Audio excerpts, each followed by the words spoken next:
that sort of style. But that style is not to be resolutely censored because representation implies imitation, which does have its benefits. So we need to be cautious against some styles and openly embrace others. And the parameters then, guardians cannot represent women doing bad things or overly suffering physical or emotional distress. Neither can a guardian represent slaves nor bad men. Right? So if you're imitating something that's lower than you, that's bad for your formation. Right? So a guardian is the highest thing that one can be, next to a philosopher king. So if the guardian is higher than, they can't act in a play or shouldn't read stories in which things lower than them are acting in ways that are appropriate to that lower status. So both styles and stories are allowed, but stories will have a higher ratio of the pure style. So more stories should exist in this omniscient narration setup than the representational. And music, like stories, contain multiple parts. Songs, compositions include words, music, and rhythm. Plato dispenses with lyrics and an easy assertion that words must conform to the same principles as stories. Music and rhythm should match the words. Since we have excluded mourning and strong emotions, the community should excise laments and dirges and their accompanying musical mode. So we won't have any minor chords in Plato's Republic. And we sure won't have any minor chords with upbeat lyrics to evoke an intentional sort of tension. Right? Some of the things that modern musicians play with intentionally in order to create the sort of cognitive dissonance and emotive dissonance that is peculiar to music. Such things are not allowed in Plato's education system. And so too, some instruments are unpermitted. So soft modes that suitably fit drinking parties must also be censored. Yeah? So there's no place for irony? There may be, but that may not be what the guardians are after, right? So it's not the case that things are largely prohibited because they're, very few things are bad in themselves in this world, though there are some things, right? So to think back toward virtues, there are some things that are obviously bad. There's no mean between theft and something else. For Aristotle, for example, there's no mean between adultery and something else, right? So those are two examples of things that are just sort of on their face bad.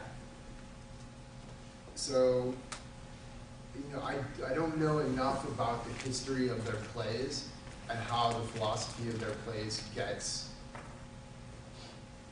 sort of embodied in actual plays. So I don't know specifically how that would work, and I don't have a good answer for it.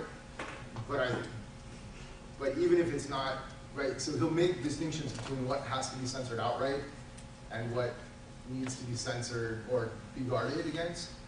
My hunch is that it might fall somewhere in there, and that right, it was okay for women to laugh, and especially women that were not married to a free Athenian male. So it's quite conceivable that such a thing could exist. It's just bad, right? So it's, I mean, kind of in a liberal society like we have, it might be the kind of case where, like, yeah, the Kardashian, keeping up with the Kardashians, or the Real Housewives of whichever city.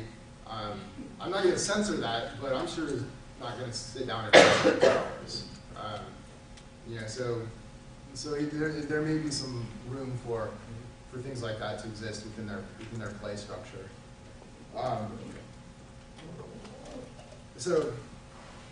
There's two modes. The Dorian mode mimics the brave man's voice in battle, or other unpleasant endeavors, and the Phrygian mimics the good man at peace, where he is able to voluntarily do as he wills. And so these are modes of music, rhythms of music that are allowed because they mimic courage and self-discipline. And so these are obviously important because then they also reinforce these ideas and these virtues in us.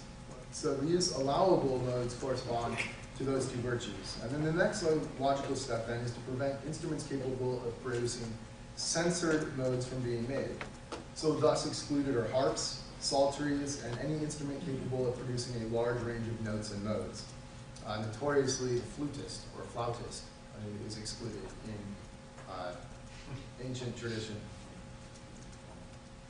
So it's actually not just musicians and instruments, but also artisans of all types. So we also have to observe artisans in general and to stop them imbuing their portraits of animals, their edifices, and whatever else they may produce with corruption, lack of self-restraint, meanness of spirit, and inelegance. Punish failure to comply with a ban on working in our community. Otherwise, during their upbringing, our guardians will be surrounded by the pernicious pasturage of images of badness, which will be so common that they'll often be nibbling and feeding on them day in and day out, a little at a time, until without realizing it, they'll amass badness in their minds. All of these steps prove necessary to the importance of cultural studies for children. And they are of supreme importance because they train the mind. And so for Plato, it is the mind that leads the body. And so rhythm and harmony sink more deeply than anything into the mind than anything else, and affect it more powerfully than anything else. Moreover, a proper cultural education would enable a person to be very quick at noticing defects and flaws in the construction of nature of things. So through early cultural studies, Plato prepares the way for physical training. So these are the things that children are exposed to sort of in their homes, sitting around the fireplace, whatever it is that they use to keep warm, listening to their caregivers' stories, and music in home. And then they go on to sort of an early childhood education that looks a lot like play. And so they would play and do physical exercise. Exercise should be moderate and simple, being appropriate to and mimicking warfare. Right? Again, we're playing, but play has a directive purpose. Right? It's to developing this. So physical exercise has its aim in the awakening of the passions. And Plato, interestingly, suggests that those who only attend to the mind become soft. And whereas those who only attend to the physical become brutish. And so it's this duality that exists that both of those need to be nurtured so that one can be a well-rounded, right? Because the guardians would be, the best of the guardians would become the philosopher kings. And so they needed a sound mind, but they were guardians, so they also needed to be able to guard the city. So they need both. They need good philosophical training and they need good physical education.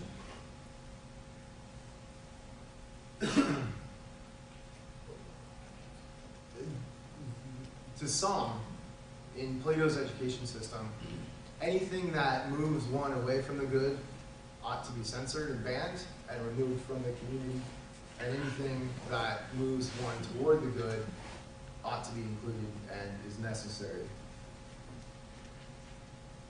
So the highest form of education remains the philosopher kings. And this is the restoration of mind from a kind of twilight to true daylight, and this is sort of captured in the analogy of the cave. And this is true, right, to understand and ascertain true reality, and this is true philosophy. So the philosopher kings have already become proficient warriors, and the earlier education they received had habituated them to the good, but this shall be surpassed by this later stage. The education of the philosopher king receives builds upon the morality that they had acquired and their earlier physical and cultural studies. The guardians already physically excel at war, but they need counting and calculation abilities, as those abilities prove worthwhile in planning battles. So essentially we're talking now about a class of generals or something akin to that. So they're the ones that are planning the strategy. And in order to do that, one needs to understand how calculations and counting and maneuvering things are. And so the philosopher kings must acquire mathematics and geometry, And then geometric proofs, asking human beings to think about things that endure forever. So all of this work in mathematics only prepares them for the work of dialectic, or philosophy. And so the philosopher kings are the ones trained in true philosophy, and they are the ones then that protect the city, right? And they are the ones that are able to pass laws, because they can rightly deduce what is good from what is bad, and what must be censored from what can be merely tolerated or guarded against, and what needs to be expelled completely.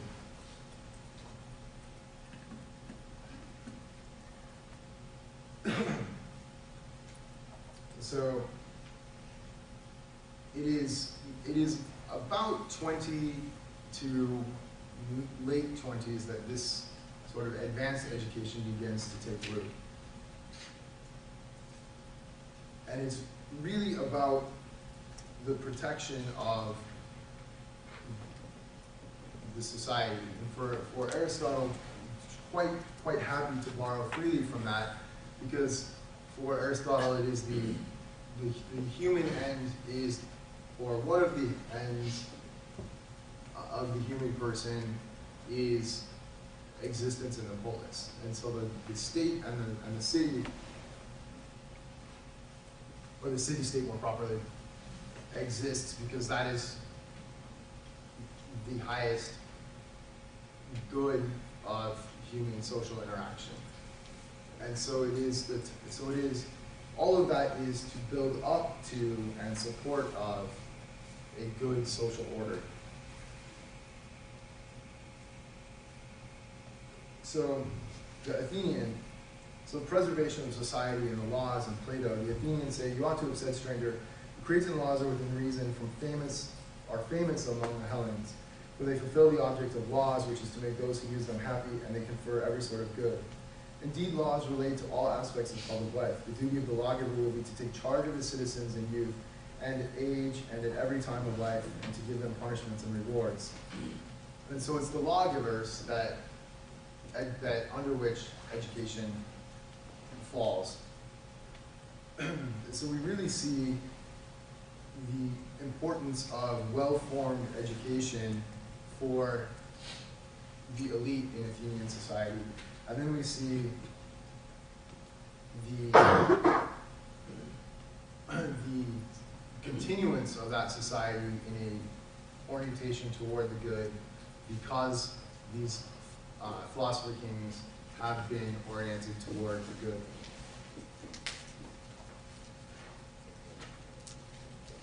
Well, the true goal of education is the happy life.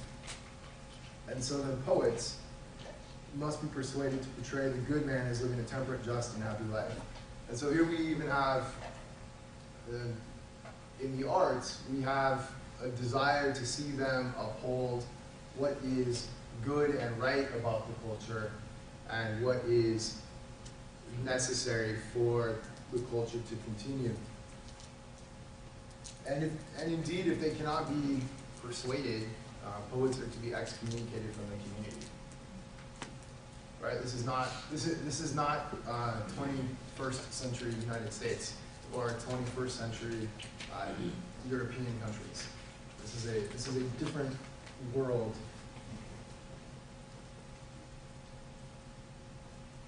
So we can skip over most of this and come back down to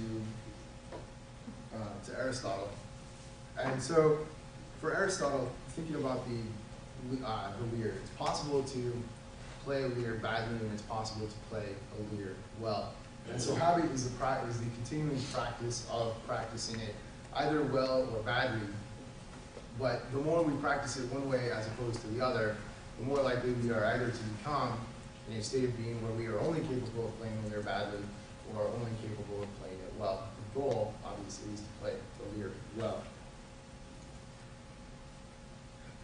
And we've seen that this is the way that his acquisition of virtues work.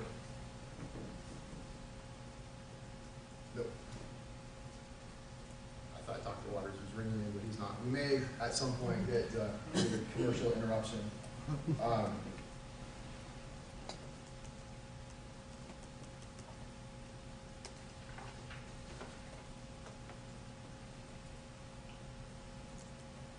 let's go ahead and take a 15-minute break, and we'll come back.